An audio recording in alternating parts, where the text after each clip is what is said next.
अस्सलाम वालेकुम दोस्तों मुस्मान नवाज खोखर, शहरियार अफरीदी नदीम मलिक के प्रोग्राम में बैठे थे।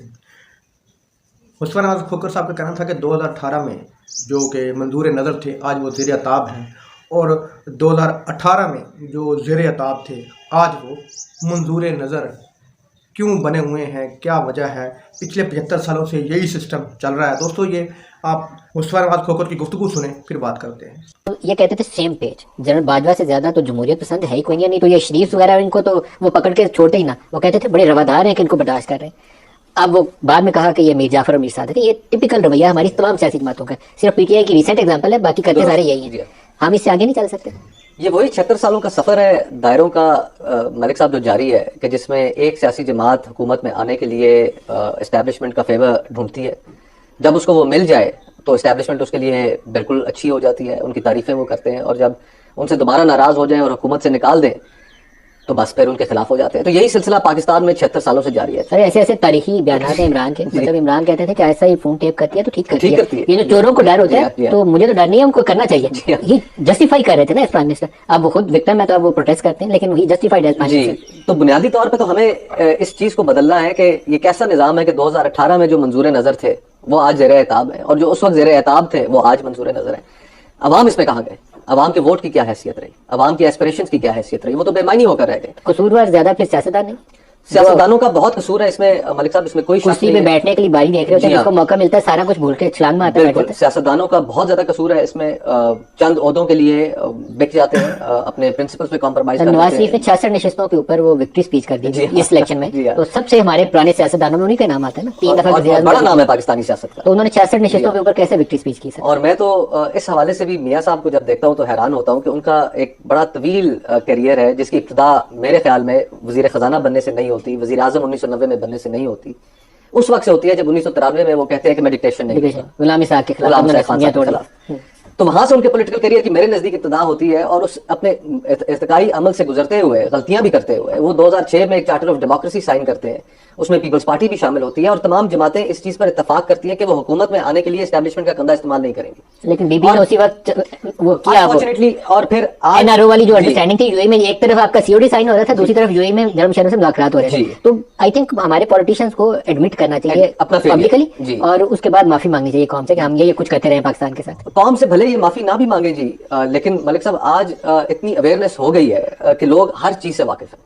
हम अगर ये तस्वर कर ले कि वोटर जो है वो किसी चीज से वाकिफ नहीं है, उससे चीजें पोशीदा रखी जा सकती हैं, आज वो दौर ही नहीं रह गया। रात को किसी बंद कमरे में मुलाकात हो, अगले दिन आधे पाकिस्तान को पता होता है कि जनाब यहाँ पर क्या हुआ। आईपीपी बनती है, अगले दिन पूरे पाकिस्तान को पता होता है कि आईपीपी कहां से बनी। तो अब वो दौर रह नहीं गया। हर चीज से लोग वाकिफ है। वो शख्स भी वाकिफ है जो टांगा चला रहा है, या रिक्शा चला रहा है, या रेडी लगा रहा है, उसको भी पूरी खबर का पता है। आज ये दौर है मलिक साहब के रोज रात को लोग टीवी पर अगर एक टॉक शो नहीं देखते तो रात को बैठे यूट्यूब के ऊपर तज्जिए सुनते हैं। अब कोई चीज छुपाई नहीं जा सकती। अब ये जो आपने जिक्र किया, मैं क्विकली एक उसमें ऐड करना चाहूंगा। ये जिम्मेदारी भी हम सियासतदानों की है कि हम इस चीज के ऊपर, ये जो अब गार्डियन की खबर हमारे सामने आई, कि हम इसके ऊपर सवाल करना शुरू करें।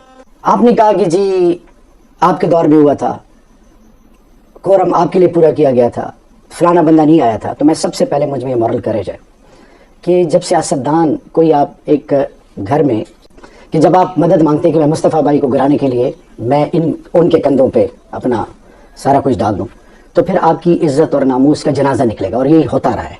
Enough is enough. लोगों ने खान को यू टर्न कहा।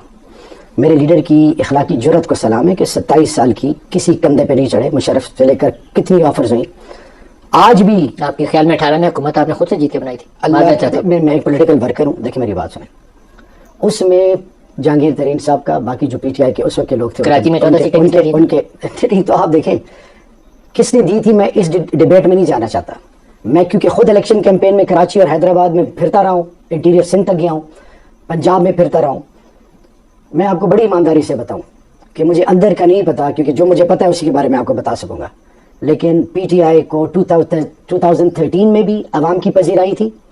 क्या हुआ, मैं don't want to get into details.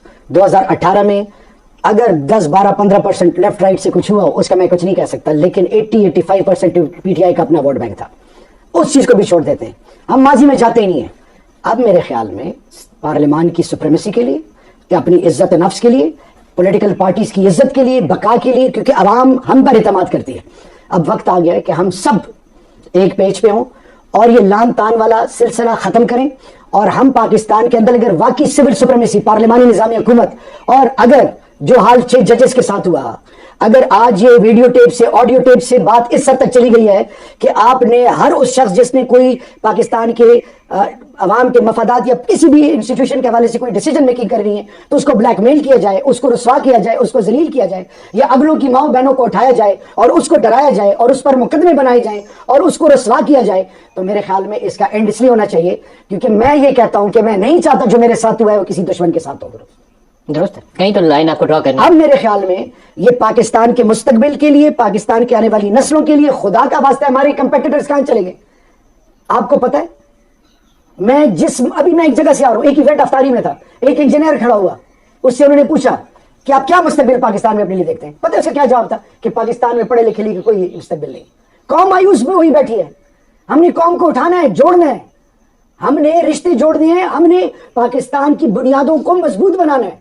اب قوم مہنگائی میں ڈوبی ہوئی ہے، آزمائشوں میں ہے، اوپر سے میرے لا انفورسنگ ایجنسی کے جوان شہید ہو رہے ہیں، میرا عام آدمی اضطراب میں مبتلا ہے، عام پڑھا لکھا بچہ، ریاست تو ماں ہوتی ہے، وہ تو معاف کرتی ہے، اگر بیٹا گمراہی یا غلاظت میں ڈوبے تو ماں باپ اس پر انویسٹ کرتے ہیں کہ میرا بچہ ریہیبلیٹیشن سینٹر بھیجتے ہیں، اگر کسی نے کوئی غلط کام کر دیا تو ریاست ماں اس کو گلے لگاؤ۔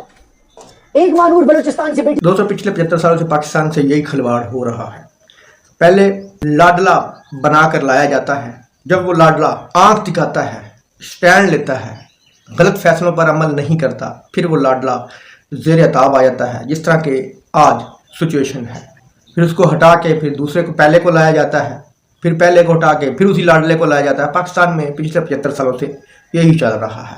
اس سسٹم کو صرف اور صرف عوام بدل سکتی ہے، اور کسی کی طاقت نہیں ہے کہ اس سسٹم کو بدل سکے۔ دوستوں امید ہے آپ کو یہ ویڈیو انفارمیٹیو لگی ہوگی۔ اللہ حافظ۔